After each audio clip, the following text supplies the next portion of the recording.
So, champion na yung TNT, no? Lumaban yung Hinebra, pero I think, no, kung merong valuable lesson sa series na to, it is Chot Reyes using more of his bench. Okay?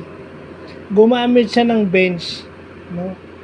Parang yung Hinebra, wala namang problema sa Hinebra except they are tired.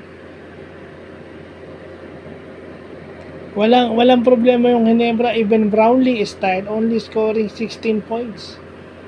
Meron namang pinakitang punto si Brownlee na yung meron siyang punto sa sunod-sunod, pero makikita mo he was too exhausted. I think that semifinals against San Miguel takes a lot about Brownlee. Kasi obligado siyang umiscore, obligado pa siyang dumipensa.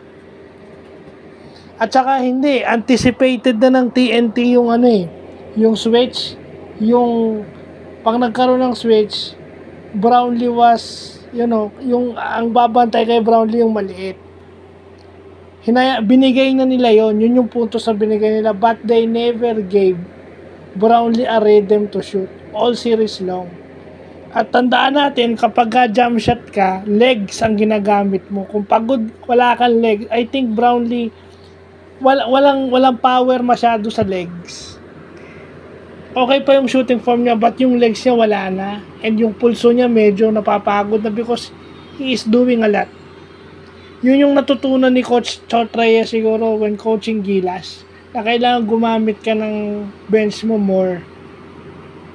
Kailangan yung rotation mo, dapat yung players mo is fresh, no?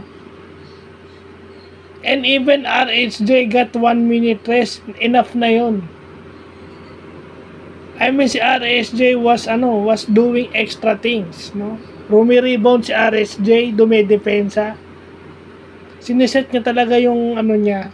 If there is one thing that I think Hinebra should capitalize, it's yung offense ni RJ Abarrientos. Nangyari ngayon itong game na to, pero hindi na sustain. Hindi na sustain because yun na nga yung sinasabi ko kanina, umiscore siya, then nai-scorean din siya ng bantay niya. Diba? Umiscore ka nga ng 25, nai-scorean ka naman ng bantay mo. Pwedeng si Castro, pwedeng si Pogoy, pwedeng si Kim Aurin. Ayun, shout out pala dito sa taga-Adas, no? At least may champion ng taga-Adas, no? Congratulations kay Kim Aurin at sa kanyang papa na si Kuya Alden Aurin, isa sa mga coaches ko rito sa Adas. At may champion na galing sa SPAC Bacoor. Okay?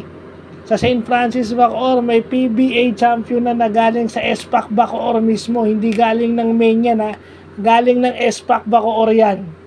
So congratulations kay Kim Aurin. Well, yun lang yun. Pag shorter ang rotation mo, mahirapan ka talaga. Flat-footed ang Hinebra 2 games straight. So, yun lang po.